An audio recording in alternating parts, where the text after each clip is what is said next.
we'll have approval of the minutes. Bob, have you gone over the minutes? You mean all 11 pages of them? Yeah. I think Andy took down every item that everybody talked about and who said what, but the answer is yes. I did review them. They look great, and I moved that the meetings of the meeting last month be approved. All right. Angie? We have a motion to approve. I did have. I'm sorry. I have one comment Yes. on the Traffic Safety Committee update section. The copy I got says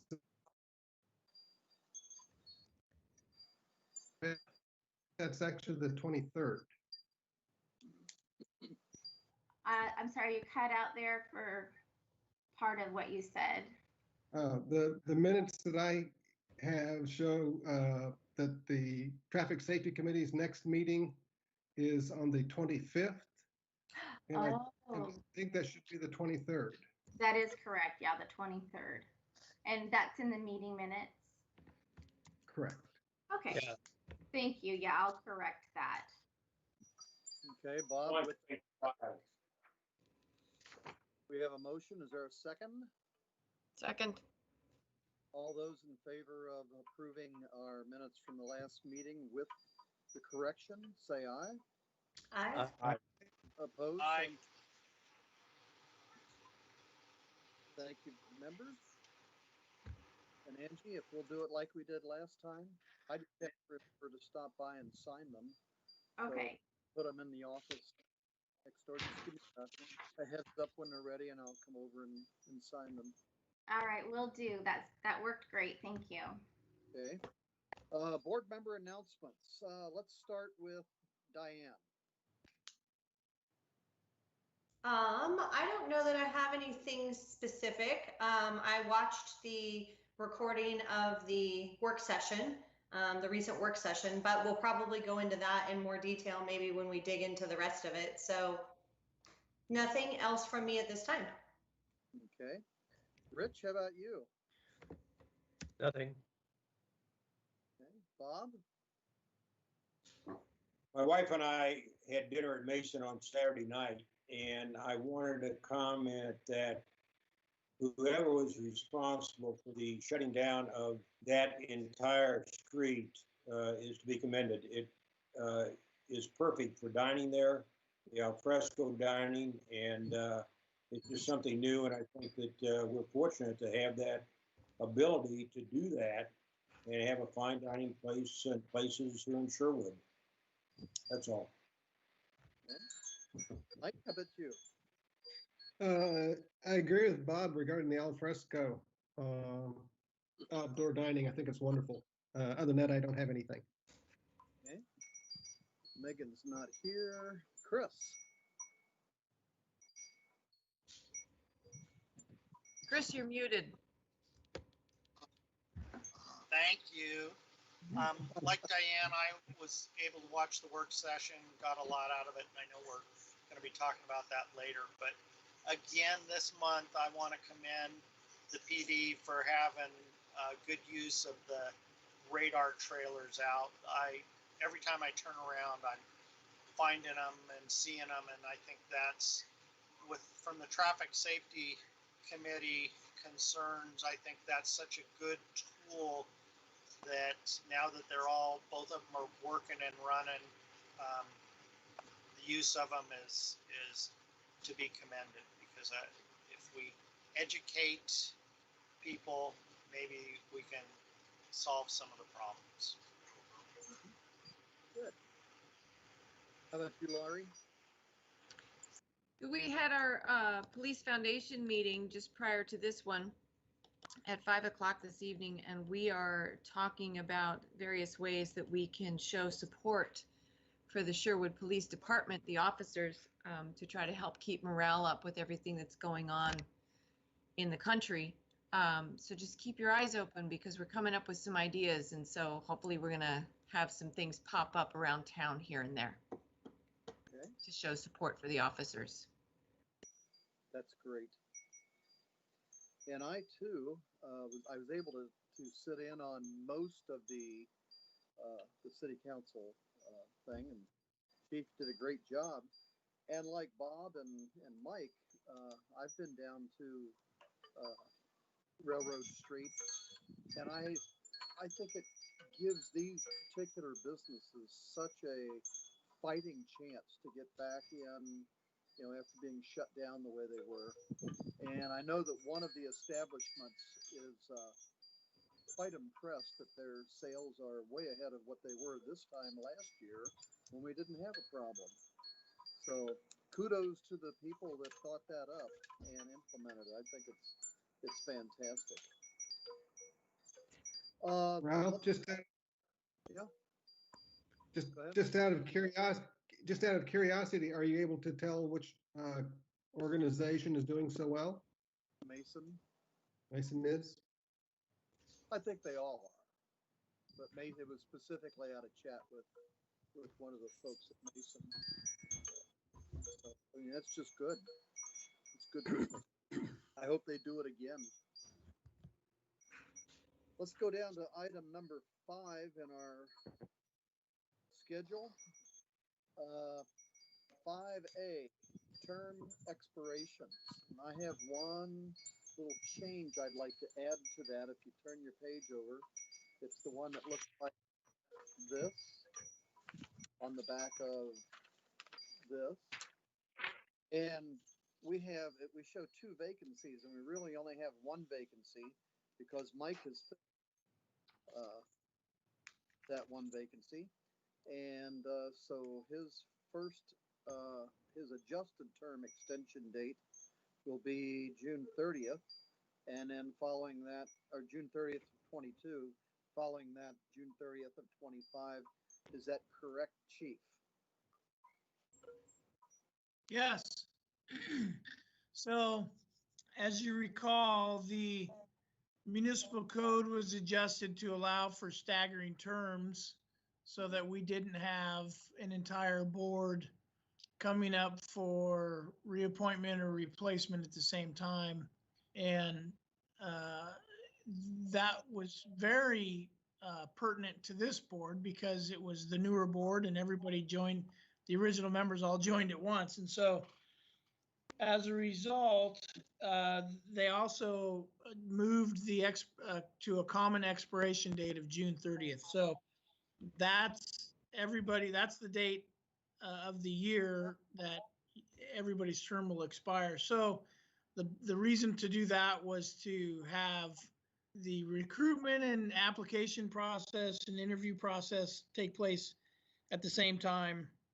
So as you've noticed now, we're advertising for several boards and positions, or excuse me, several positions on boards and commissions all at once, which just makes it a whole lot easier for staff, and we can advertise multiple spots, and I think it's going to make it better for the community. But anyway, the thing that I wanted to make sure that I reminded you all of, based on the fact that it's, you know, this is our July meeting, is how everybody's terms played out. And there was really no preset reason for this, but so everybody's, with the exception of Mike, and of course Vance just resigned, so that's a vacant position we're working to fill.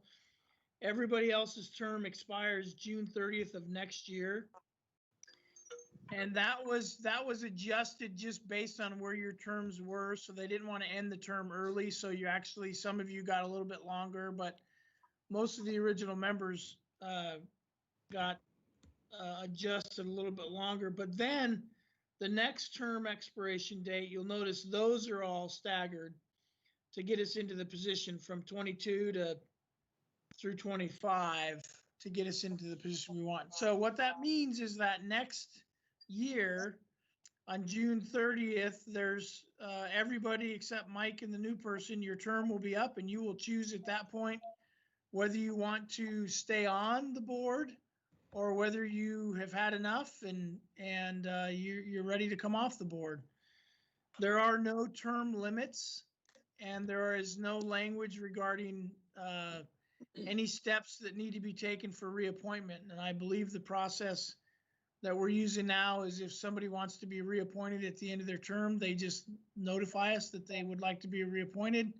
It gets forwarded to the mayor and council and gets approved, assuming there aren't, you know, any extenuating circumstances or attendance issues or, you know, different things like that. But so anyway, so I just wanted to throw that in there and make sure everybody was aware of where everything was laid out. So some of you may say, okay, I got another year, but then after that, I would go until, you know, 2024 or 23. That may be too long. You know, that's entirely up to you all. But I wanted you to know what those dates look like. So. Okay. All righty. Thank you. Well, Chief, since you got the floor, why don't we just go right into the work session follow-up? Thank you. I just thought it'd be important to provide an opportunity for any comments. A couple of you have already mentioned watching it, or any questions that you had in follow-up to the work session. So that's all I wanted to accomplish. And if there isn't, that's fine, but.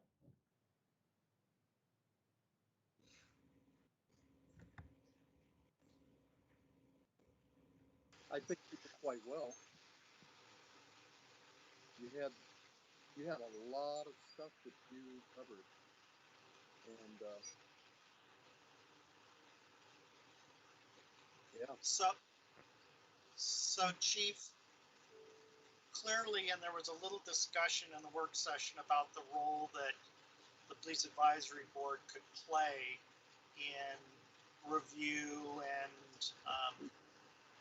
updating and stuff like that. Is that what we're going to talk about in C? Yeah, so there was some pretty clear interest on the part of council to have more transparency regarding our policies.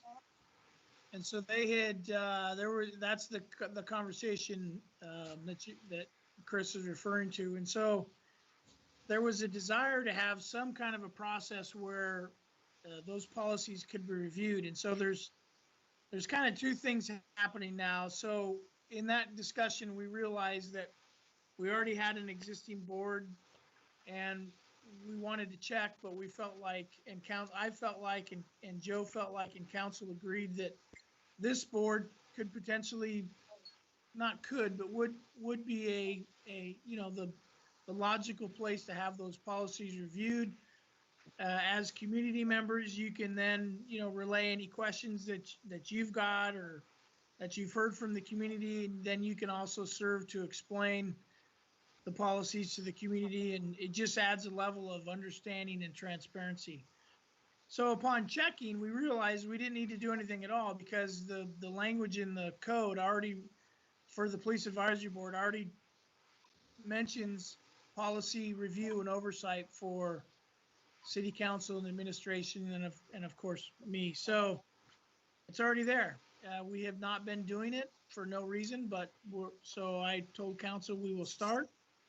And I gave them an update then at the following city council meeting that we've got this ready to go. And the second thing that's going to be happening is they also expressed an interest to know, for them to know when the policy gets updated. And so we're developing a simple report, informational report for them to let them know when we've gone through an update process. So that will be a regular standing item on your agenda, this policy review. And we will start with the more well, let me rephrase that. We'll start with the more critical policies. And then at some point we'll transition into just going through the entire manual. There's a lot, you know, I mean, if you even double-sided, it's about an inch thick and there's a lot of material there. And so some of it is pretty mundane, but all of it's important. And so we'll just start going through it. Chief, we're going to be looking at 2 policies tonight. I'm interested to know how many policies in total comprise that manual. There are 10 chapters in the manual, and within each chapter, there's anywhere from probably a half a dozen on the small end, low end, clear up to, you know, a couple dozen on the high end sections. And so, for example, chapter 3, or what would be called, yeah, it's chapter 3, sorry. There's 300, there's, you know, I don't have it in front of me, but 302, 310, 312, you know, so on and so forth. And so chapter 3 happens to be actually one of the general operations. It's a thicker chapter of the policy. Chapter 10 is all about personnel. So there's multiple sections in chapter 10. So there's quite a bit of variance, but it's a pretty involved policy manual. So basically, this will be a regular agenda item. Is that correct? Yes. Until we get through the entire manual. Okay. Yeah, and I think we can probably accomplish that in the next 6 months. That's just an estimate. Because again, some nights, you know, tonight we're covering 2 chapters because they're critical chapters. There could be a lot of discussion and question. There could be other nights we could cover. And when I say chapters, I don't mean like chapter 3.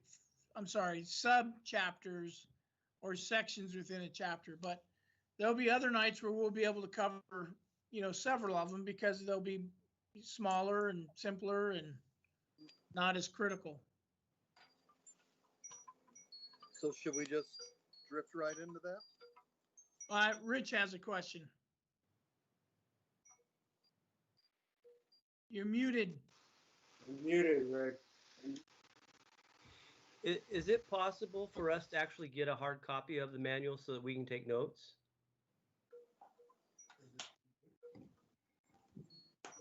Well, what I'll do is include the policy chapters that we're going to go over in the agenda packet. So the 2 we're going to talk about tonight, you should have in front of you. I'm waiting for a couple more updates to come through, and then we're going to post the entire manual online, so you'll certainly have access to that. Okay. Does that satisfy you? Answer your question? Well, no, but because I like hard copies to be able to take notes, but it sounds like we're not getting hard copies, so that's okay. I'll make do. I can always print off my own.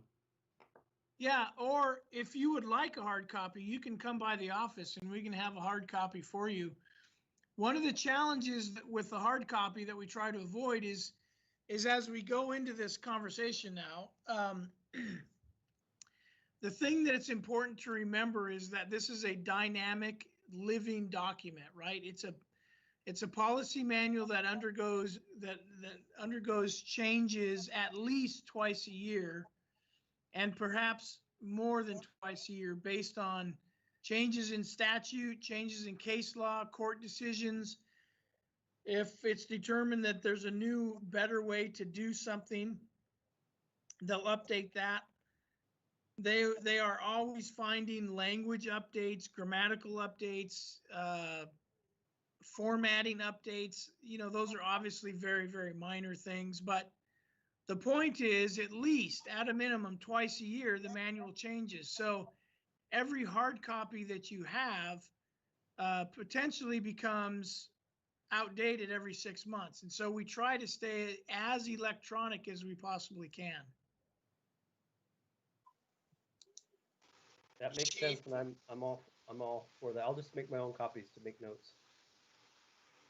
So Chief, during the work session, you mentioned lexical quite a few times. Are they the entity that basically is in charge of writing this? I don't know what other term to use, but they play an important part, obviously. Yeah, Bob, I didn't hear most of that. I apologize. Can you repeat that? Yes. During the work session, you referenced Lexipol quite a few times. And my question is, are they the entity or agency, whatever they are, that has been responsible for writing the manual and coming out with revisions. I noticed that at the bottom of each page here, they're copyrighted. It's copyrighted by Lexipol. So that's my question.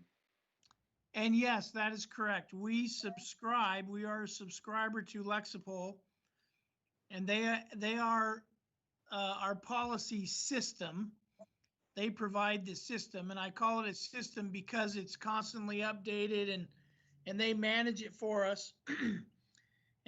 And before you or when you join and subscribe to Lexipol, you go through a very extensive questionnaire and a process where you lay out the type of agency you have, the services you provide, all your specific terminology, and the first draft of the policy is then completely specific to your agency. So if, for example, they say what is the term and the title you give your chief executive, the head of the organization. And if we said the title we use is, big boss, then our policy manual would reference big boss every place where it's talking about that. Obviously, we tell them it's police chief, and so that's the terminology it uses. But so that's just a very simple example. And then once you have your first draft, you go through and you make any changes and you customize things based on how your agency does things. And so you end up with a policy manual that is completely tailored to your agency and organization, with language that's based on best practice, legal standard, court cases, and so on and so forth. And if you try to change something that's illegal, it will tell you you're changing something that's required by law. And so they have the system set up so you can't make that kind of mistake unless you're intentionally doing that. And so it helps keep you on track. And then, as I said, in June and July, and then again in December, January, you get the normal updates for the manual. They have to be reviewed and approved, and that's my job. In a lot of bigger agencies, they may have somebody else that's responsible for the policy manual, but in Sherwood, that's my job. So I review all the updates and I approve them.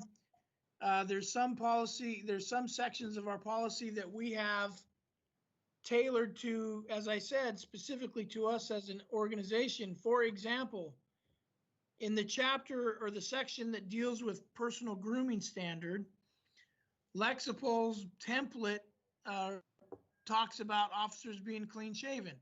Well, we allow facial hair, so that we then modify that to put in that language. And so in the update, I have to be aware of that and follow that.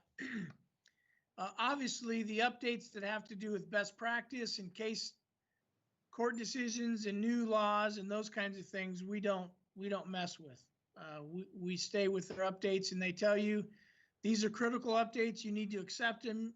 You shouldn't change them. They're based on law, whatever the case may be. So it's a very effective system, and it's, as I said, it's custom to the agency, and our manual is custom to Oregon, right? So anybody in Oregon that subscribes to Lexipol has the Oregon version, because laws are different here than they are in Washington, California, so on.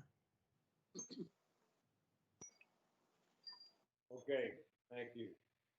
I have another question before we actually get started.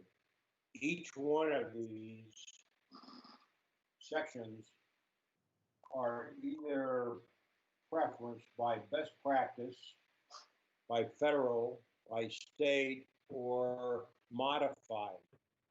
When an article says modified, how have they been modified? Is that something that when you got the information from Lexipol, you modified it for Sherwood?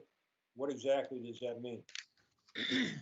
Yes, that is what that means. So for example, one of the sections policies we're going to be looking at today is a critical policy, and there'll be sections that will show modified.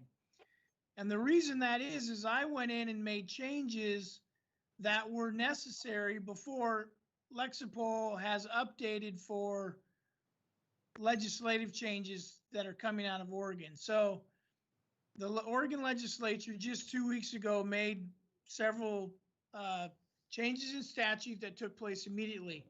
Prior to that process happening, I went in and realized there was some language in our policy as a result of everything and the calls for reforms and, you know, just kind of the taking a look at things.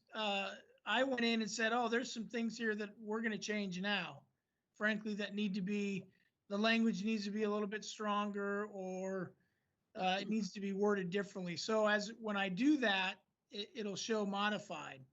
Now, when they issue their updates with the new legislative changes, the language may be great.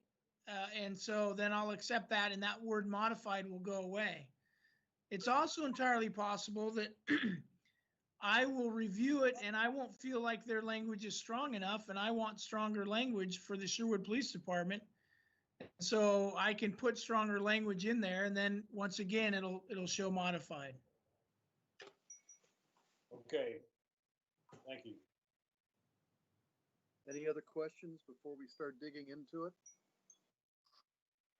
Yes, I have another question.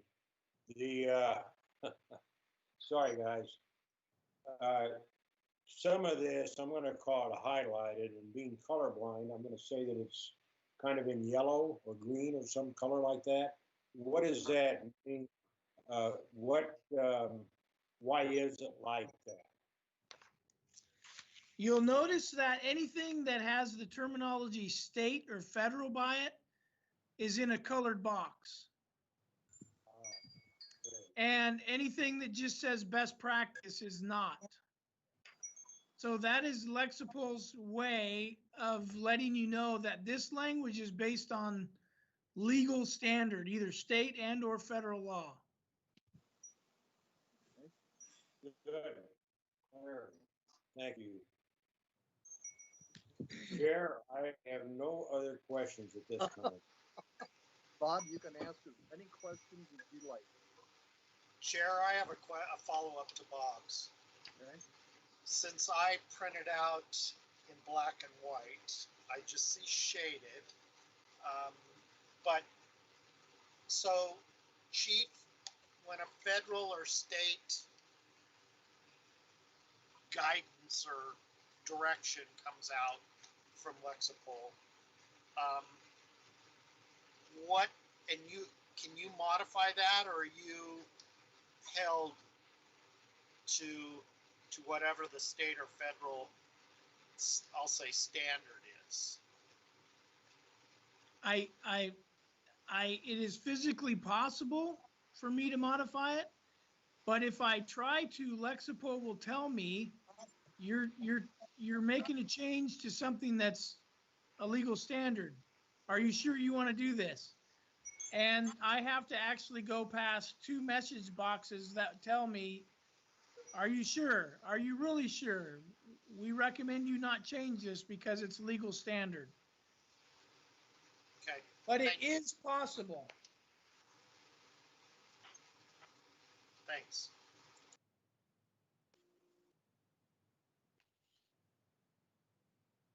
Any additional questions or follow-ups? Well, let's dig into it, Jeff. So the two policies that I thought would be 2 of the most important to cover right off the bat would be use of force and bias-based policing. And so again, these are chapters that once the incident in Minnesota occurred and we were all in a place of looking back and thinking, okay, you know, how do we respond to this? One of the first things I did was go into policy and say, okay, is there language in here that I don't like? Because you, again, if there's one thing to realize about the policy manual is the process has to be based on some level of trust. You know, they have, Lexipol has an entire team of legal experts and professional experts and best practice experts that help develop the policy with the expectation that you're going to customize it to your agency.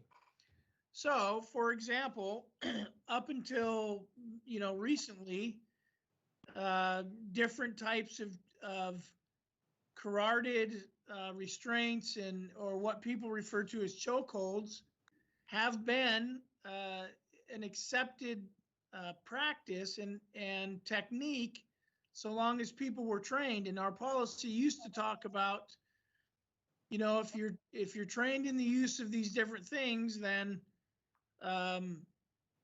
they're acceptable. And we didn't train on them. We haven't used them ever since I've been at Sherwood. And so that policy didn't really apply. But what I realized is that there's no reason to have that policy in there. There's no reason to even explore that. And in fact, we really need to have language that says we're just not going to do this. They're just not, it's just not okay. So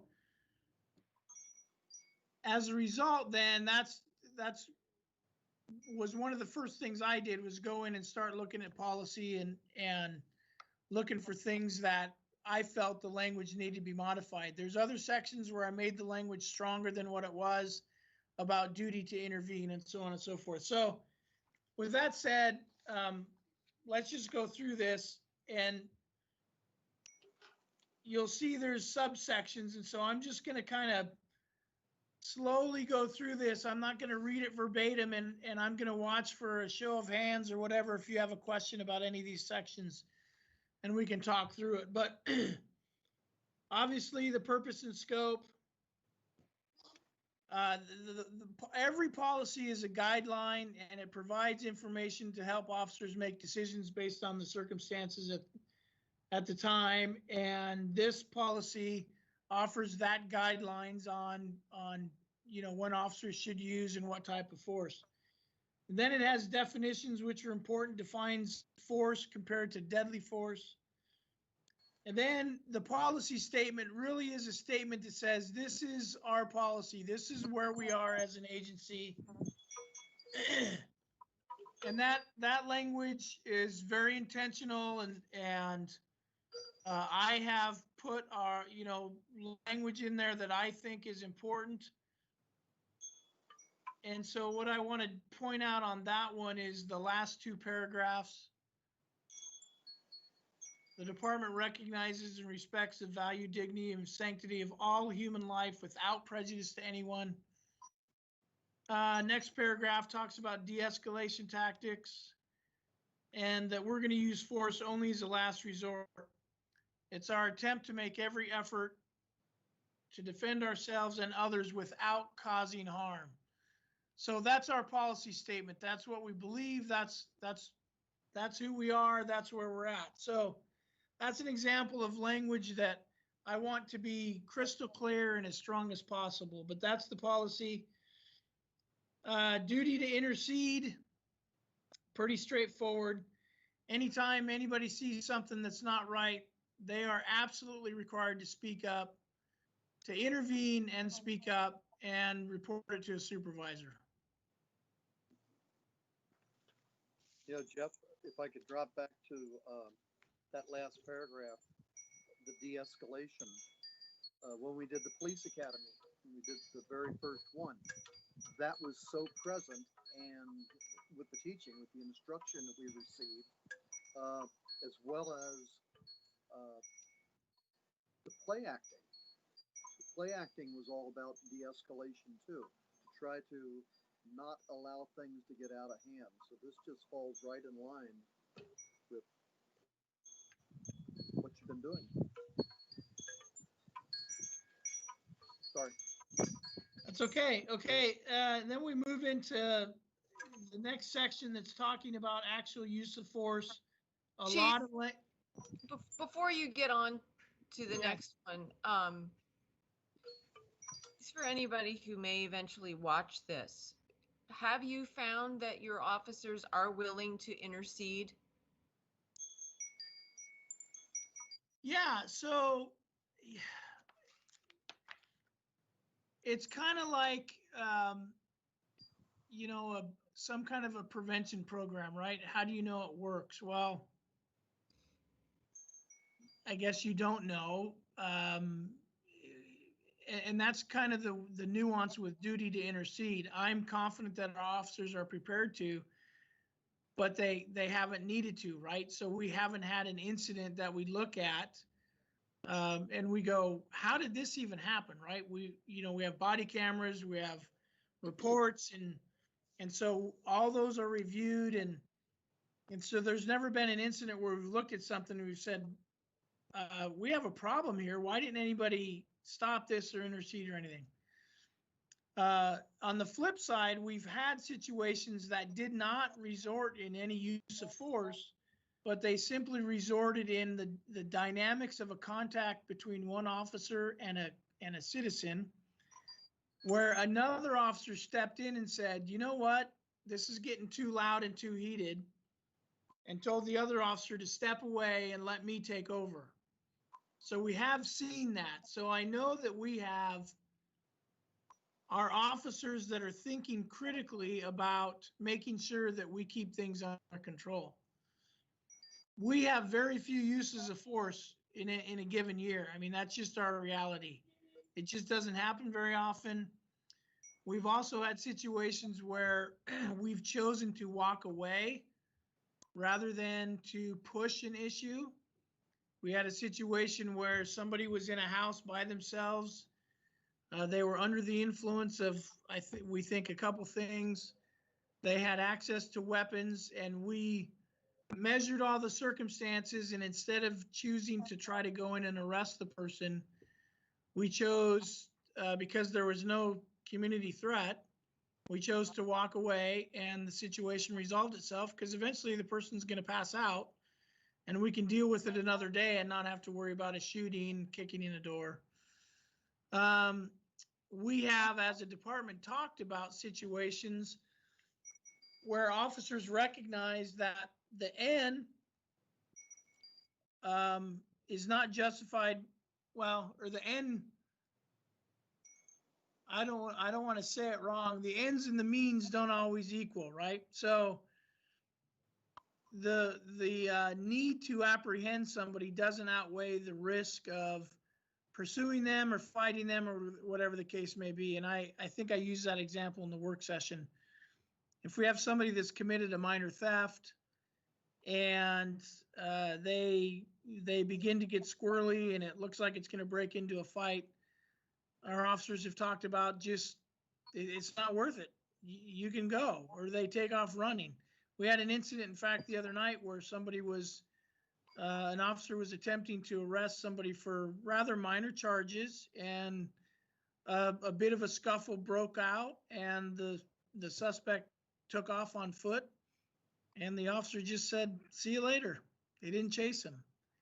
And they said, they sent out an email, say, hey, he was drunk, he was out of control. If you see him later, we'll lay a citation on him, but I wasn't going to chase him because it wasn't worth a criminal trespass in a whatever the situation was. So I think that's becoming commonplace for us. So that's kind of a long answer to your question, but I think our folks are willing to intervene, but more importantly, they're willing to not get to that point if they don't absolutely have to.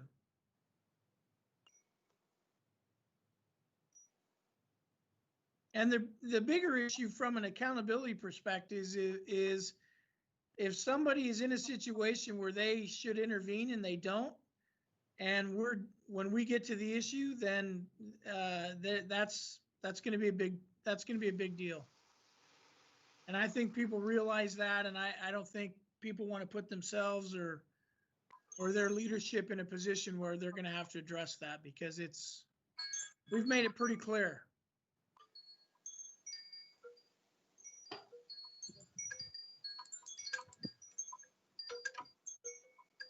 Okay, so this next section on the next page is really based on state law, and it just talks about the fact that you can't predict every possible situation, and it's incumbent upon officers to use only the amount of force that is reasonable given this situation and circumstances, right? So that's basically what that language is about. So I don't want to go through everything, every line, but hopefully you've had a chance to. We'll always get these out to you early so you can read through them and make a note or two. And if you have, let me know. The next section talks about making an arrest. Again, that's just right out of Oregon State statute. You can use force to effect an arrest or defend yourself or another person. How's it been modified, Chief? I honestly don't know why that's modified there.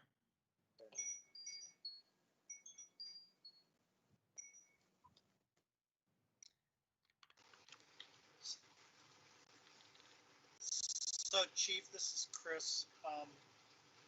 Is there in some master file of this the dates that these went into place and if they were modified that date and stuff like that?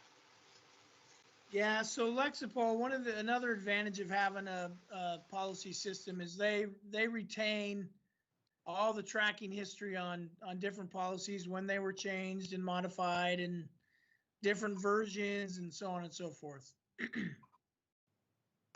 We do not retain that. We just retain the most recent up-to-date version of the policy, but if need be, we could go in there and find that information. So then the factors used to determine reasonableness of force, that's right out of federal statute. That's based on the Supreme Court decision, Graham versus Connor, which is kind of been the accepted legal standard for when officers should use force. I remember that's modified because I changed the order. And so you'll notice that letter B, lowercase b, seriousness of the suspected offense or reason for contact with the individual. That used to be much further down the list.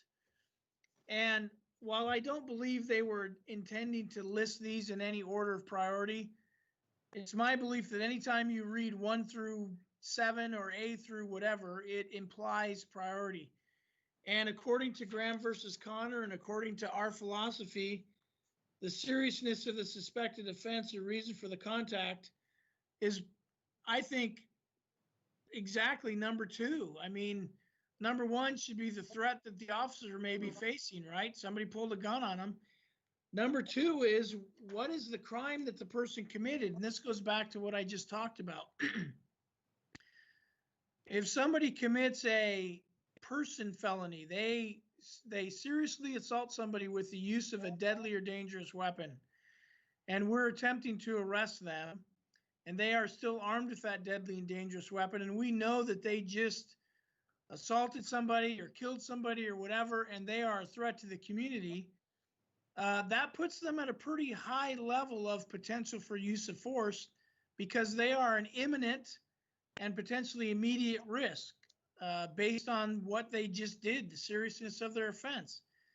A good recent example of that would be the guy that committed a murder in King City a couple years back on Christmas and then got into a chase, shot at an Oregon State Police trooper, attempted to kill the state police trooper, and then our officers and other officers encountered him in an ambush position, right? So that's kind of about as bad as you can get. And so in terms of justifying the use of force, that's a pretty important factor. And compare that with the minor theft that I talked about, right? So somebody's coming out of a store and they've stolen $20 worth of stuff, and we show up and loss prevention says this is the person, they don't want to come back in the store with me, and we say you need to come back in, and they want to fight. we're not going to fight over 20 bucks, right? And then, because at what point does the fight stop? And we wrestle and somebody goes down and people get hurt, and at the end of the day, it was over $20, right? So that does not even begin to relate to the value of human life. And so that's what that is. And so that needs to be much higher on that list. But anyway, these are the rest of the list are the other factors that are to be considered when talking about the justification for the use of force.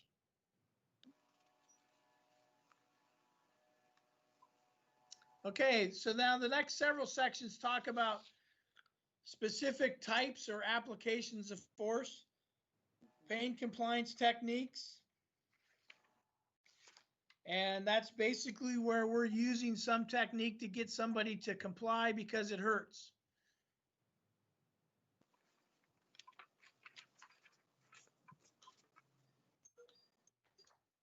And then next after that is chokeholds, and you'll see that the language in there is very clear. I talked about that already. It's modified because I changed it to because I wanted to read in a specific way, and so that's what you have there.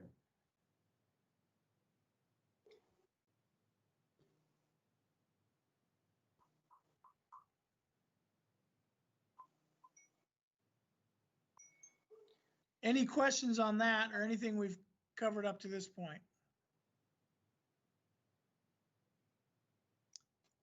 And then it talks about use of force to seize evidence, right? So we do a search warrant and somebody's going to flush drugs down the toilet. What level of force can we use to stop them from doing that?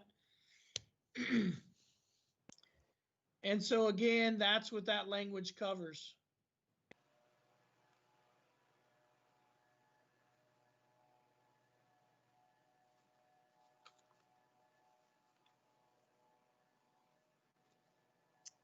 Then deadly force applications.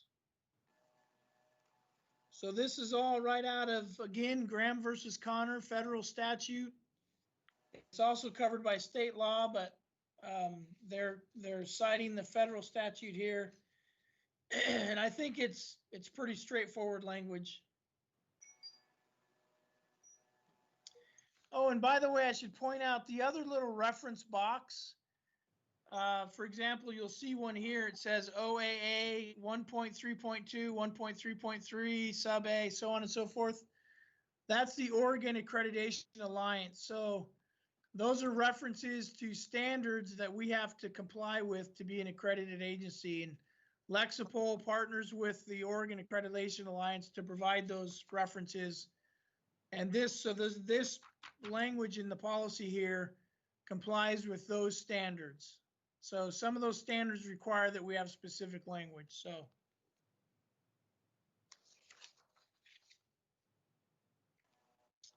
Okay, and then the last section that's actually talking about force is shooting at or from moving vehicles. Again, there's no absolutes because you can't predict anything.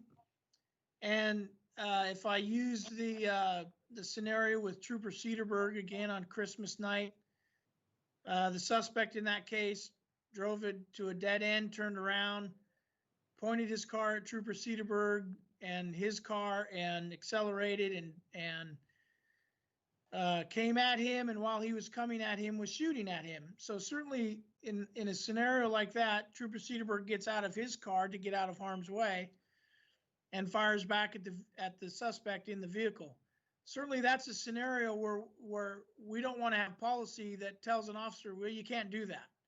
It says you can never shoot at a moving vehicle. So you know, just another example of that there can't be absolutes, but rather there has to be guidance. And the guidance is shooting at cars doesn't ever work really, right? I mean, so you're not going to stop a car by putting a bullet in the fender or whatever.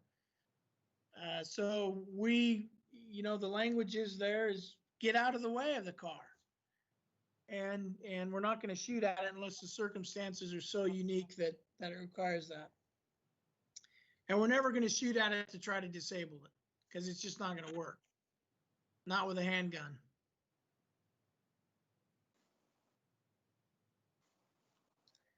Okay, so let's transition to reporting the use of force.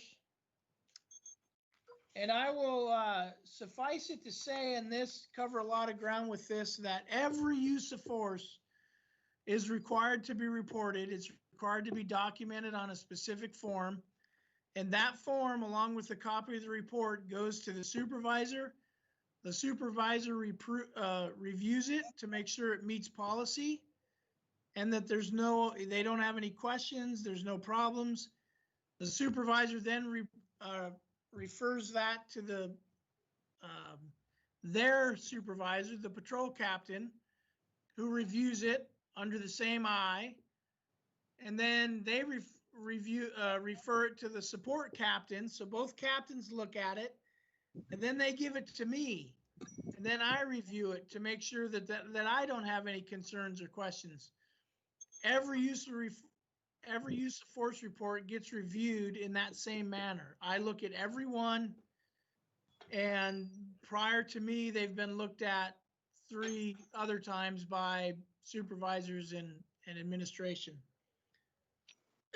Officers are required to document what level of force they used, why they used it, what the circumstances were, so on and so forth. If certain things happen during the use of force, they're required to notify a supervisor. Clearly, if somebody gets hurt, they complain of pain, we're going to seek medical attention, but supervisors are going to be notified. And you can see some of those other conditions there. So, Chief, for example, in taking somebody into custody and handcuffing them, and pain compliance is needed, is that going to be documented, that use of force and doing those things you do with fingers and wrists and arms? Yes. Okay. Handcuffing, no. If we tell somebody you're under arrest for drunk driving, turn around, put your hands behind your back, and they comply, and we put handcuffs on them, and we put them in the back of the car, that's not a use of force. Okay. But if they say, I'm not going to turn around, and we have to use some kind of physical force to overcome their resistance, and even if it's really simple, we turn them around, pin them up against a car, get them handcuffed. If we use physical force, that's going to be reported.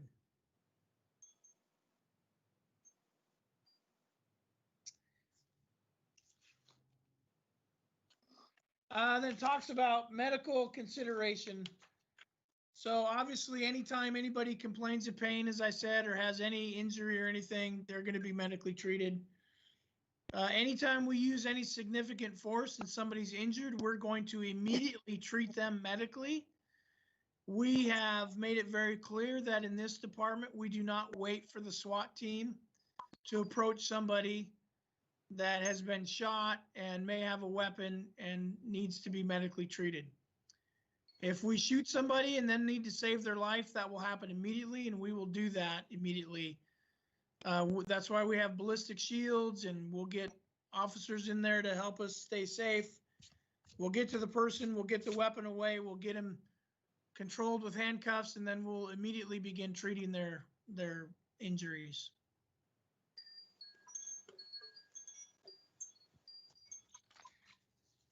Okay, and then it goes into supervisor responsibility. What the supervisors are required to do, including reviewing the report, taking pictures, all that stuff that making sure medical assessment is completed. And then there's a special thing about shift supervisor responsibility, which just talks about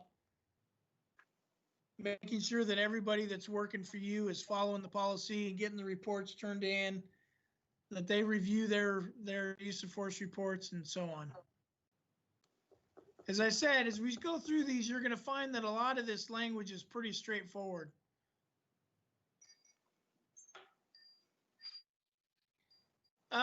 Training, every time we have use of force, firearms, defensive tactics training, we talk about the policy. Make sure everybody's familiar. And then we have an annual review. So at the end of every year, It's also an important part of accreditation.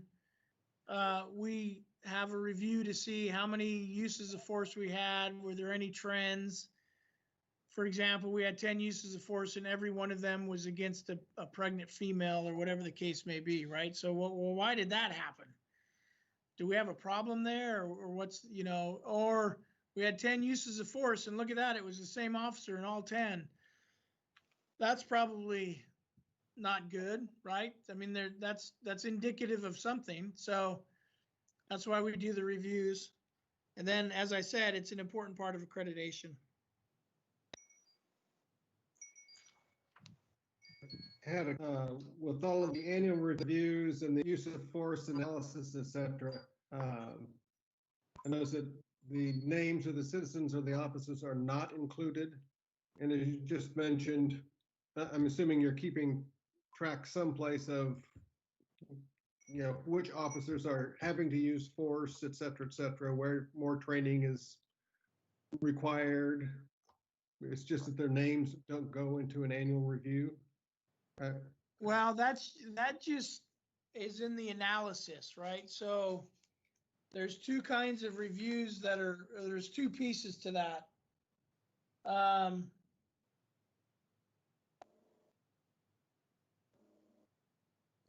So the reason that I wanted to look at it really quick again. The reason it doesn't talk about the names of the officers, locations, and occurrence is because every one of those has been reviewed individually as they've occurred. And so I honestly, I'm assuming that's referring to just the data. What are the numbers? Have we had an increase? You know, what are the overall trends for use of force? Same with the analysis on the types of force used. Any training, any things in training we think we're missing. So we need to be training better on handcuffing because we have some folks that are having problems or whatever the case may be. So that's my best answer for that, Mike. I hope that's satisfactory. Yeah, it's just that I'm assuming you're tracking all of your staff just in terms of if a particular officer seems to be trending toward having to use more force than others, et cetera. You know, that is apparent to you. Their names don't show up in the analysis, et cetera, because as you say, you're just talking about the numbers of types of force having to be used, but you're tracking your staff and anything that might seem to be a little bit out of whack. Yeah, that happens. Yeah, again, that happens with every use of force report. So again, one of the, you know, we have 25 sworn on, you know, and that includes me and so, I mean, we're only talking about 18 officers. So it's pretty obvious if a certain name keeps showing up, right? So that happens on an ongoing basis. Every use of force is reviewed. So we're going to catch those if there's repetitive names or repetitive problems, we're going to catch those. Okay, great, thanks. What about, Chief, what about like shifts, graveyard or swing with the types of incidences? Is there trends that way? Is there extra training or in, you know, briefings before going on shifts that stuff pop up, or is it pretty much across the board no matter when they work? I'm thinking evenings and alcohol consumption and other libations and people just not being respectful. Yeah, there's really not. Again, you have to remember that we're not talking about, you know, a bunch of people. I mean, we're talking about 2 or 3 folks on duty on any particular shift. You know, on night shift as well. So it's not a very difficult thing to track and measure. I don't know that there's any trends on night shift.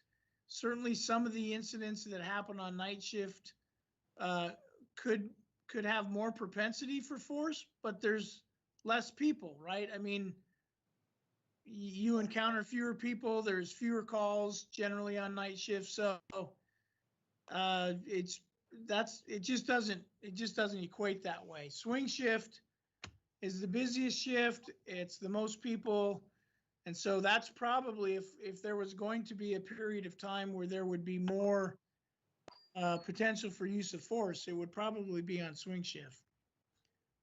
But again, we're not talking about 40,000 calls a year and 12 people out working the road, and it's just the law of numbers and averages. We just don't have this huge number of people that we're having to keep track of.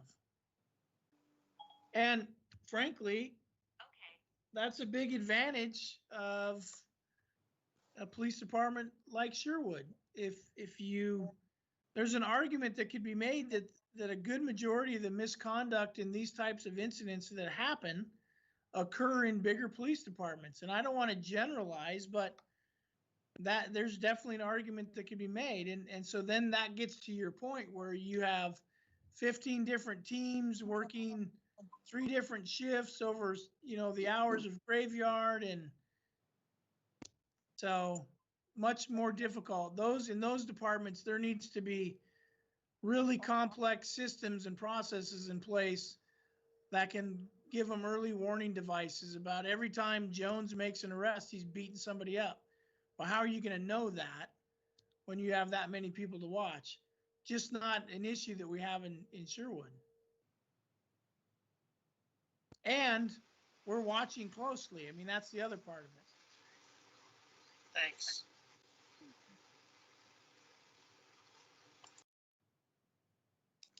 Okay, that concludes the use of force policy. Is there any other questions or comments? And what we really want to have happen with this, again, is I know this is putting more work on you as a board, but it's important work. It's important to me. It's important to the community. It's important to city council. As you read through these, if something just doesn't ring true, if you're like, Chief, this part bothers me, let's talk through this. That's what needs to happen, right? This is the transparent piece. I'm not bringing this forward to have a bunch of people say, oh yeah, you know it. Yeah, okay, whatever you say, Chief. So ask the tough questions, point out things that you don't like, because this is a policy that can be changed and can be tweaked as we best feel and see. Chief, I do have a question, just kind of general knowledge, bearing in mind that you guys have very few use of force issues, etc. How litigious are those that have had force used on them? Is it a common thing, or are most people like, okay, I kind of deserve that, I guess? Or are you guys going to get sued every time someone has their arm twisted? Well, Lori was smiling there. I'm going to try to, I can't be quoted on this because this is just all from memory, but I can't remember the last time we had a lawsuit as a result of a use of force in the recent past. There was one shortly after I took over. We were included in a lawsuit regarding the use of force that occurred in Tualatin, and a Sherwood officer was there to provide cover. And I was actually, when the use of force happened, I was actually working as a captain at Tualatin PD. And then by the time the suit came across, I had taken over here, and the Sherwood officer ended up getting dropped from the lawsuit. But other than that, I can't remember. I mean, we don't even get, I can't even remember the last time, maybe 1 or 2 in the last several years that we've even complaints about use of force that we've gotten. It just doesn't again, it's simply a numbers game, and we just have so few. And frankly, my hope is that we have even fewer, you know, as we move forward. It's just not. So no, to answer your question, Mike, no, there's not a lot of litigation that comes out of use of force. Great, thank you. Okay, bias-based policing. This is obviously a very critical policy, and not just because of what we're experiencing now, but it's just a critical policy. Can I ask one last question on the previous section? Please. With regard to the training, it says best practice, and then it has the OAA reference. Is there a federal guideline as to how often you have to take your officers through training, A, and B, is there an expectation that the training is more than just in a simulator or in a classroom, and that there's actually tactical training on the field? Because my concern is, or my thought is that when you're out there facing the public and there's some sort of elevated situation, will they remember, will they recall their training? And how do you try to assure that that's the case? So there's two parts to my question. Yes, and A, no, there is no federally required content standard for the training. In the state of Oregon, there are a certain number of hours every year that must be dedicated, training hours that must be dedicated towards use of force training. That includes all kinds of use of force, firearms, defensive tactics, all that good stuff. So the state has a standard on the number of hours, but not on the content. So I think that answers A and B for you. And I'm trying to remember the second part of the question. Well, oh, how do we accomplish that? Yeah, so repetition. So it's no different than if I'm coaching baseball and I'm going to teach somebody how to bunt. I'm going to show them how to bunt. I'm going to allow them with me close by to practice bunting, and eventually they have to perform.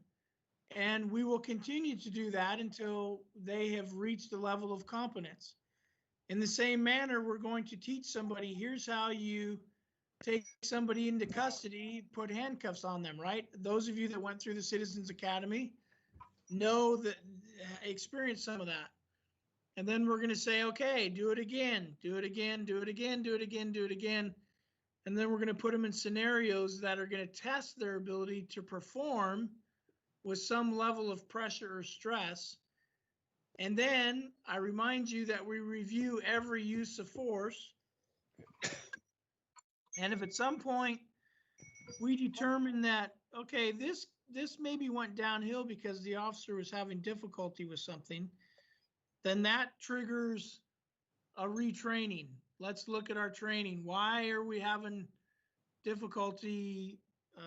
Why is this person not getting handcuffs or whatever? And so you have to take the totality of our training to understand how this works, right? So you have somebody that for the better part of a year and a half is doing nothing but training when they become a police officer. They go to the police academy, they come back and they do a field training with multiple different coaches, they're tested, they have to perform and demonstrate, and they're not released from that field training until they have demonstrated proficiency in being able to defend themselves, the appropriate level use of force, and so on and so forth. So it's a pretty exhaustive process, and then it doesn't stop. Every year we have firearms training, use of force training, defensive tactics training. Recently, probably, I think it's been close to 3 years ago now, long before these conversations started, we recognized the need to take a different approach to our hands-on use of force because we didn't want to be fighters. That's not what we want to do. We're not interested in being warriors or being the toughest people on the street. We want to have more of a guardian mentality, a protective mentality. So that's where we have applied the discipline of jiu-jitsu into our training. And it's a much more open hand, defensive technique and series of techniques, I guess, that relies more on leverage and body positioning and gaining control than it does on physically overpowering somebody, inflicting pain, knocking them to the ground, or whatever the case may be. So we've already we began that transition, as I said, several years ago. So they're just constantly doing that. It doesn't matter whether you've been an officer for 20 months or 20 years, you're going to go to that training. You're required to go to that training. So that's how we retain that proficiency and that ability. You answered my question well. Thank you. So bias-based policing, you have the definition there. It's what it comes down to is making decisions based on a protected class, a type of culture, a race, or whatever the case may be. Making a decision, taking action based on a bias. Clearly, it's not okay. Clearly, that's not how we police. So it lays out our policy there. We will provide our services with due regard for the racial culture and other differences of those that we serve. We're going to enforce the law equally, fairly, objectively, and without discrimination towards any individual or group. And then to just make it crystal clear, bias-based policing is strictly prohibited. Then it goes into members' responsibilities.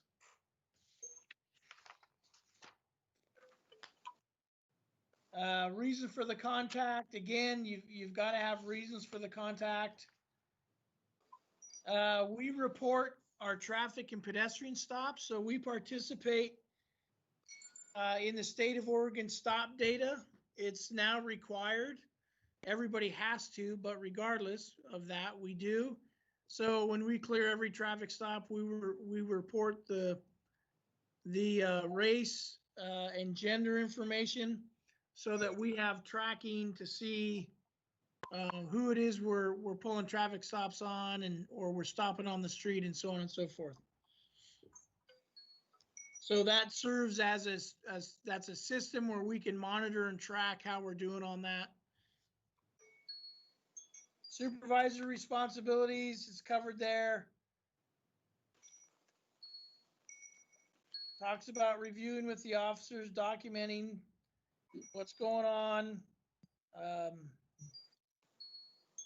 Any recording or any instance of potential bias-based policing is immediately reviewed. It's going to be retained, set aside. We'll investigate what we need to investigate. So, I mean, it's all laid out there for you. Again, what I don't want to do is just read word for word. Any questions so far?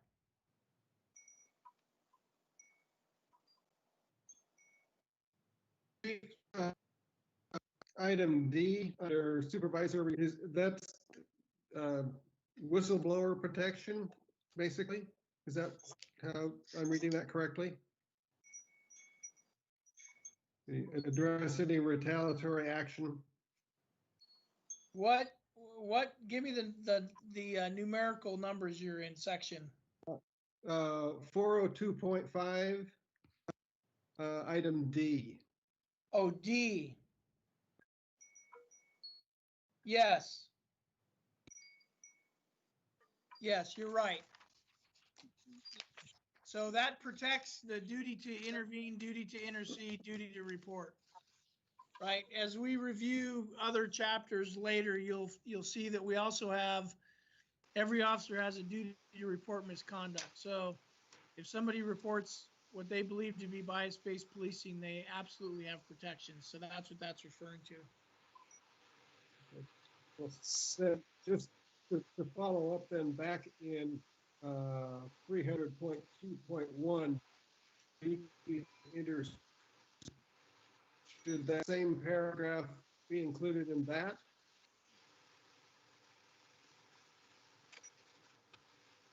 Yeah, it certainly could.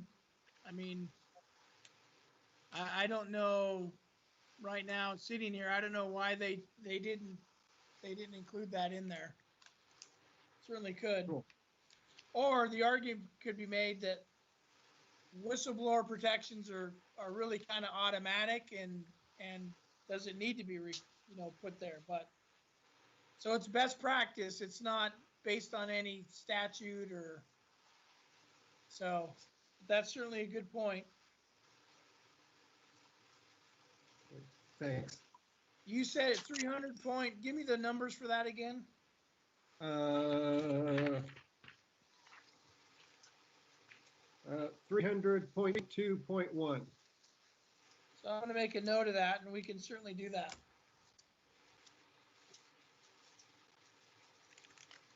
So Chief, with all the different protected classes or at least identifiers that we have out there,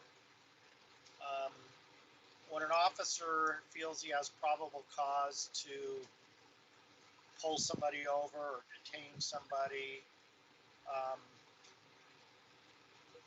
the bottom line with this section is it can't be done. That probable cause can't be based on any of those protected bias identifiers, correct? Well, I think I know where you're going with your question, and yes, but you use the word identifiers. Officers do have the ability to combine identifying information that has been provided, suspect description. They do have the right to use that to locate and investigate potential suspects. They don't have the right to take action based solely on protected class, race, so on and so forth. So I think So that's yeah. I was trying to find that break point of because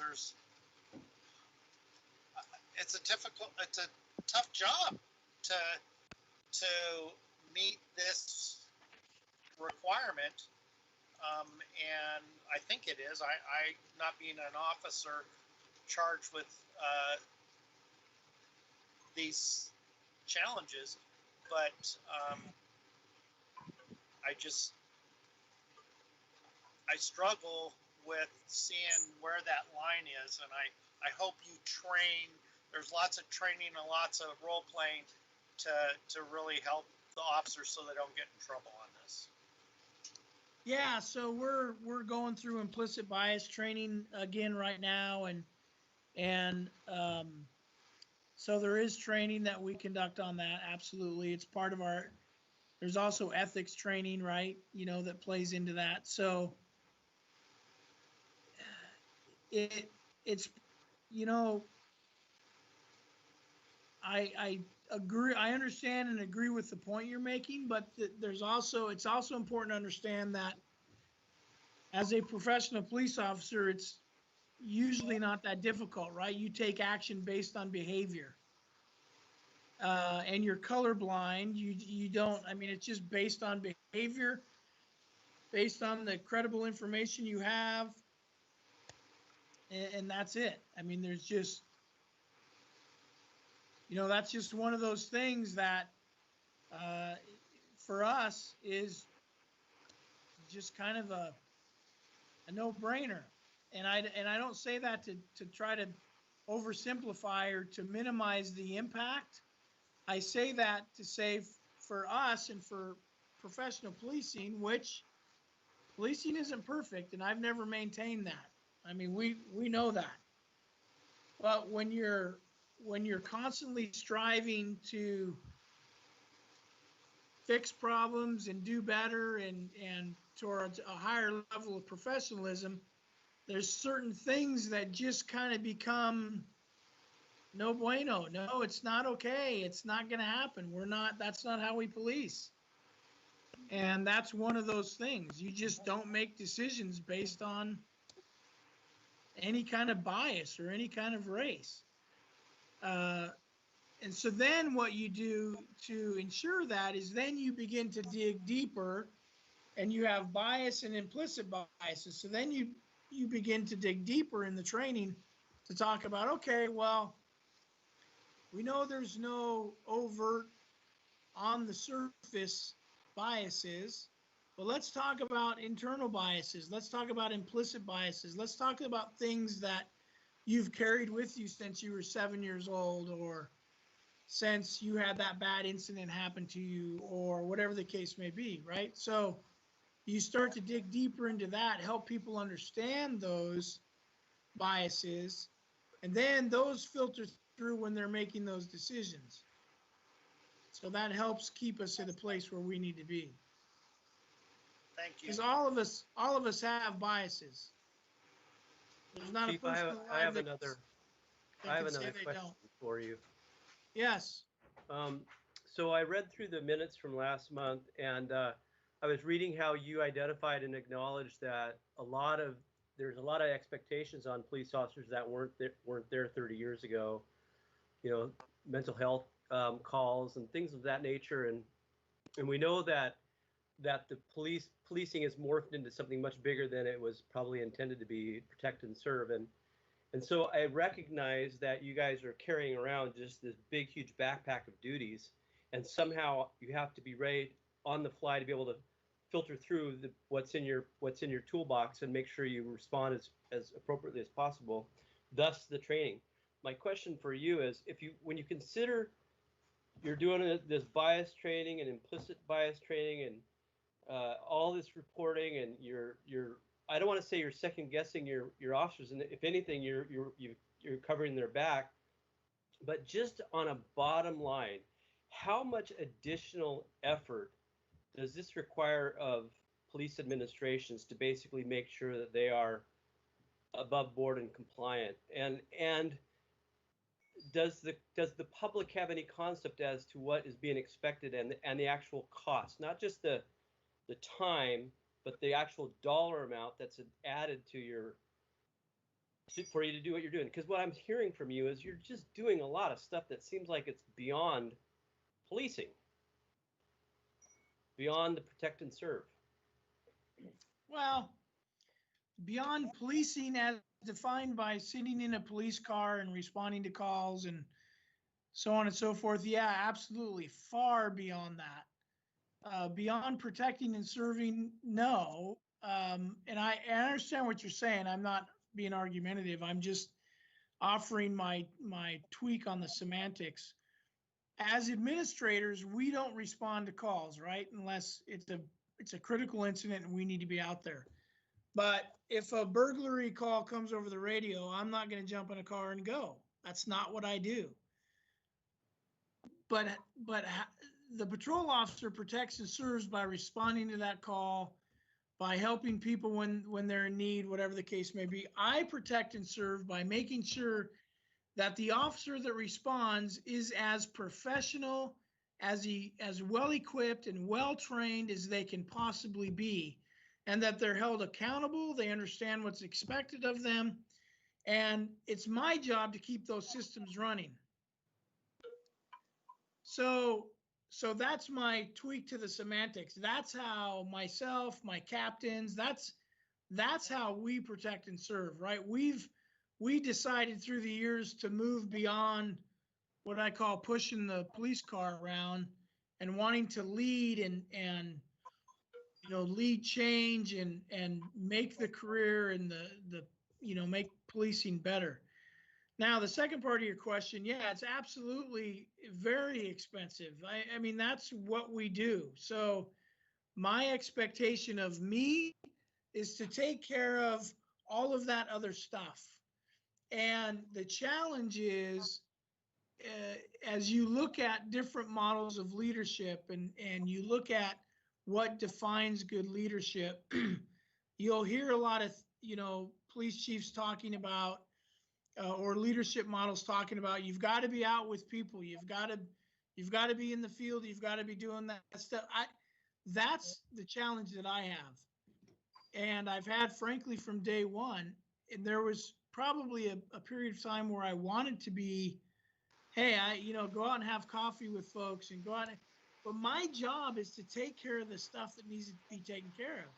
And if it means that I have to tell my folks, and I finally got to a point where I tell the officers, listen, I'm not going to be in the cars a bunch.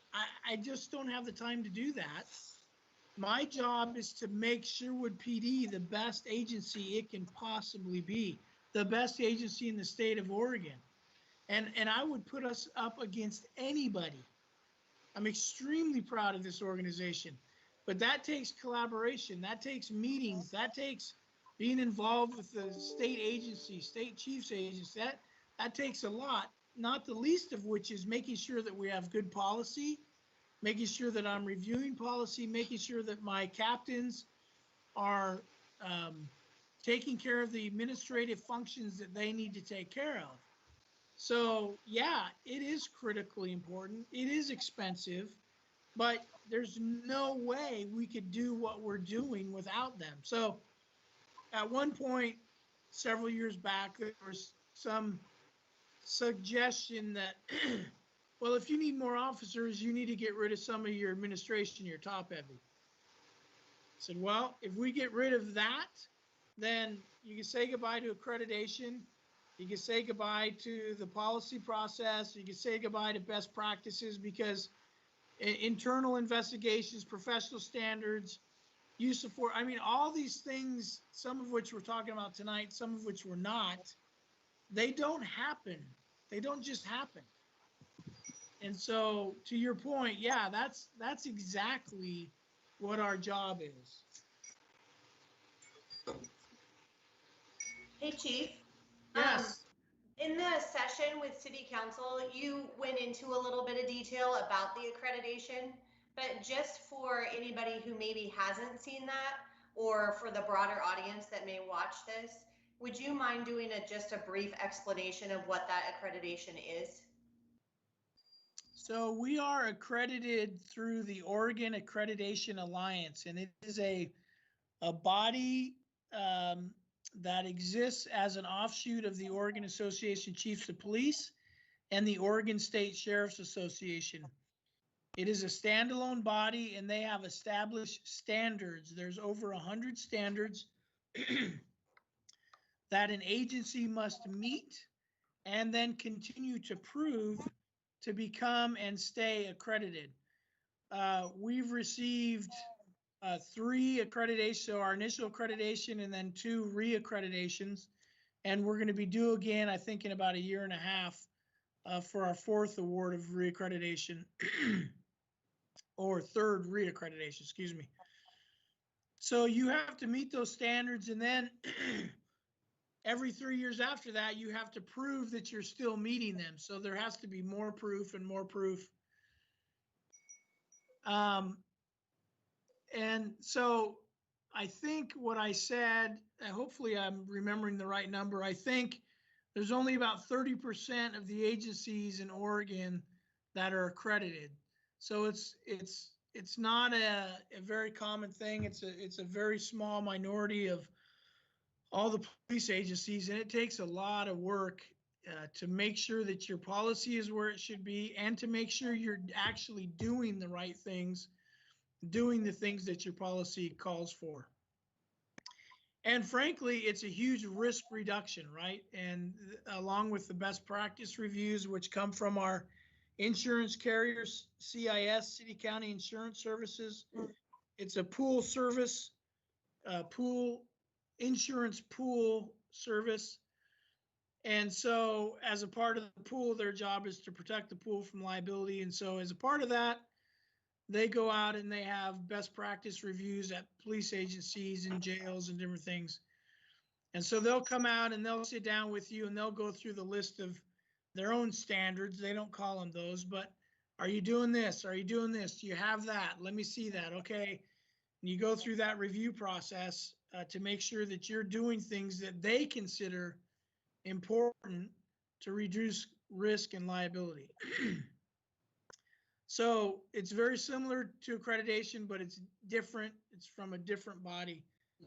But accreditation is through a body and based on professional standards that you have to meet. So there's a recap. Yeah, thank you. I found that very interesting in the work session, and so I thought it was worth repeating here. Thank you. Okay, well, let's, I think we're about finished with the bias-based policing. There's a section that talks about state reporting, which is somewhat repetitive, and it's probably going to get updated here before too awful long because the state is replacing, I believe, the Law Enforcement Contacts Policy and Data Review Committee, and that's going to go through the Criminal Justice Commission now. But regardless, we report our data. And it talks about administration, and once again, the fact that we have a review, and then it talks about, or that we are constantly reviewing, and then again, it talks about training to make sure that we have the appropriate training on bias. So I will stop there and take any other questions or comments or.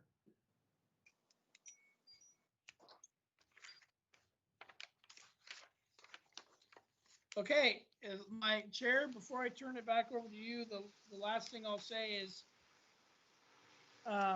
you can understand by the volume that, you know, there's a lot to our policy. And so hopefully we can get this review process going smoothly. And it's going to be really important that you look through those policies ahead of time so I can just kind of jump through and capture any questions you might have and not make it story time where I'm reading them, because that's not going to be an effective use of our time. So, all right, thank you. Thank you, Chief. Let's see, Kim, are you with us? I am. Well, hi. My apologies for joining late. Oh, we didn't even know that. But you have I'm glad you missed me. Well, first I have a question. Chief, are you really in that background, or? I wish. Are you teasing us? Okay. No, this is virtual. This is one of my favorite places, but no, I'm not there. It's just a photo. Okay. Well, things with City Council are, you know, trucking along. Still kind of a quiet little summer. We've been doing our meetings virtual, just like this. But next Tuesday is our next meeting, and a few things on the agenda there. We're having a work session for have a discussion on a small business grant program. So some of you might have known in March that we gave out almost $200,000 in grants to small businesses, to 93 businesses, to help them through the COVID. Well, we get some more funding coming from Small Business Oregon and the CARES funding. So about $248,000 coming from CARES funding and $35,000 from Business Oregon. So we'll have a work session on that to go over the parameters of who might be able to apply for that, and hopefully help some more of our small businesses that are probably still suffering through this.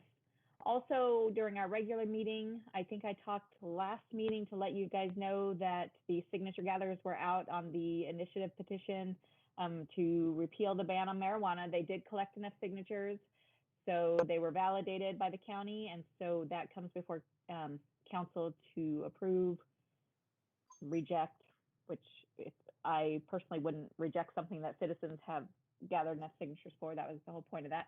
And then move that on to the ballot for November. So that will be coming up on the November ballot. Also, Chief will be giving a police policy update on changes to the manual. Any changes that are taking place for the next year. Is that accurate, Chief? No, those are, that just reflects the changes that took place just this month, earlier this month. Oh, at the state level? Yeah, well, from Lexipol. And I anticipate more coming because I don't think they've captured all the legislative changes yet. Okay. And then moving into August, we'll be having a work session to talk about diversity, equity, and inclusion, and what that looks like at the city level, and what the city can do if anything, for our community and looking at policy surrounding that. And I think that's all that I have for now. Anybody have any questions? Kim, I just wanted to say at the beginning, I'm not sure if you were logged on yet or not, but there were a couple of compliments about the downtown dining area. So I did the outdoor dining, that a lot of people are taking advantage of that and they're really enjoying it. So I just wanted you to hear that feedback on that. Oh, great. I know that's been really positive, and I think eating outdoors is better than eating indoors during our COVID, and the restaurants down there have done a great job at being able to socially distance folks, and I think people are doing a good job wearing their masks to and from their tables, from what I hear. So I'm glad it's working, and our businesses are hopefully surviving. Thank you, Kim. Anybody have any other questions for Kim? Okay, we have staff reports. Is Captain Carlson with us? Or is it just you, Chief? No, his name is on the agenda in error. I apologize. He doesn't generally attend these unless he needs to be. Okay. There's probably some bleed over from this agenda and the traffic safety committee, so sorry about that. But I've got your quick staff report, recruitment update. As you know, we have the 2 new positions. We've recruited and we've accepted applications, and we have 5 lateral applicants that are kind of sub-finalists, I guess, at this point. Moving into a second interview maybe this week. I don't know. I'm not running that show, but Captain Carlson is. But anyway, so we think we have a pretty good pool of applicants. And of course, lateral means they've already been to the police academy, so they will not need to go back. Our target hire date is September. So we should be good to go at that point. And so that's good. And then the second thing is, with the resignation of Vance Stimler from this board, we have recruited for a replacement along with other boards. And so that application period will close July 31st. So far, we've received 2 applicants for the Police Advisory Board. So once that closes, we will set up interviews as we've done in the past and get that position filled. And that concludes my report. Question. Was there anybody from our past recruits that we passed over that might have been eligible for one of these positions? Well, they're all eligible, but the decision on the process was to open the application period. So yeah, they're certainly welcome to apply. I don't know if we've reached out to them to make sure they know or not, but.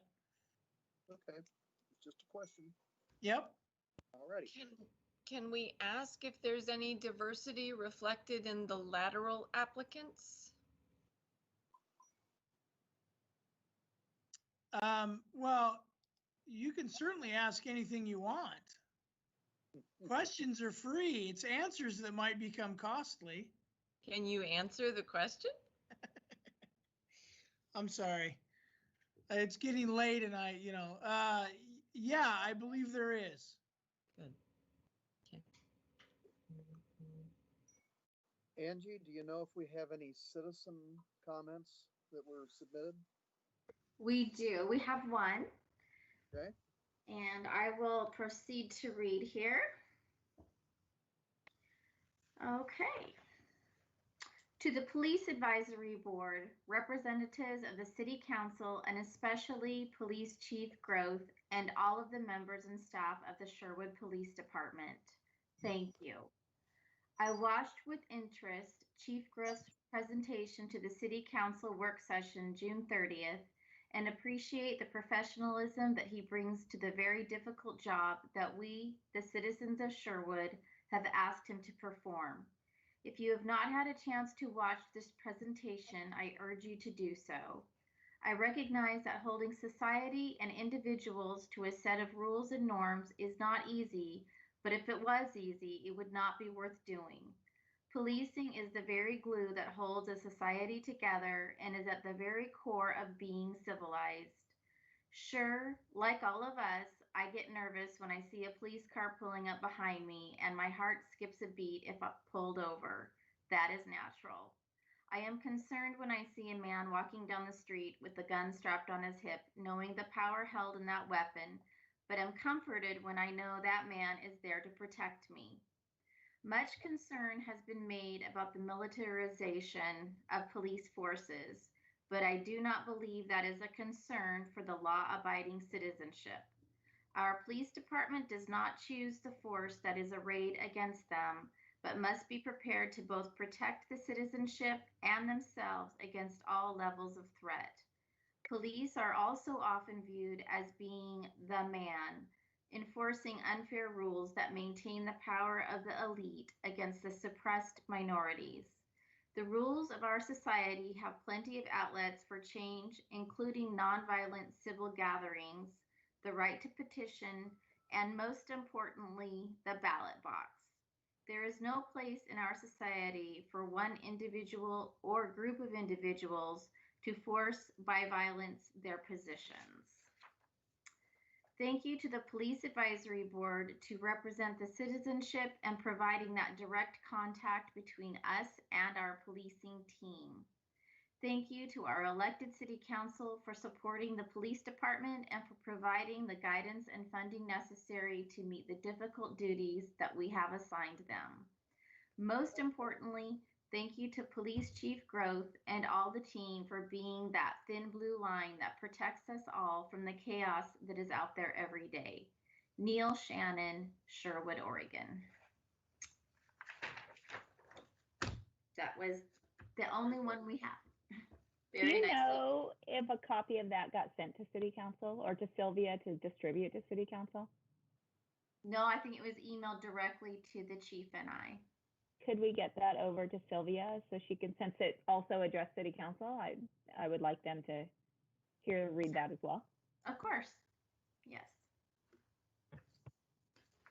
Yeah, I want to affirm that he stated so very, very clearly not only the role of police, but also how we can put our trust in our local police force. And that is an outstanding letter. It is, yes. Yes, I will be happy to forward that. And I'm sure I speak for all of us, it is just a privilege to be part of this group. Just a privilege. So, with that, I'll ask, is there any additional business to come before the Police Advisory Board? I do have a question of the chief. Huh? No, that's Mike. Go ahead. Okay, thanks. You know, we hear all about the political demonstrations in downtown Portland, and here in Sherwood, we had one, I think it was just last week, up by the Friends Church on Main Street. And I was just wondering, Chief, whether that demonstration, were there any issues that required a police presence, or was it all just noise and no issues? Yes, there were no issues. So you're correct in that in your statement. So we were there on the outskirts just to make sure everything was okay, make sure the street stayed open. We had made contact with the organizers on all the organizers and had communicated very well with them. They communicated very well with us. We very much appreciate their openness and willingness to communicate with not only with us, but also with each other. It was very refreshing how the organizers carried themselves, and that's frankly how the system is supposed to work. That is how these kinds of things are supposed to happen, and they were very interested in keeping it a family event. Obviously, they have very little control over who shows up or how those individuals behave when they show up, but they themselves and the core of their groups did a great job, and they were great to work with. And as I said, we had no issues, so. Thank you. I got caught driving through it and it was well orchestrated on both sides, and I saw both captains there and several officers.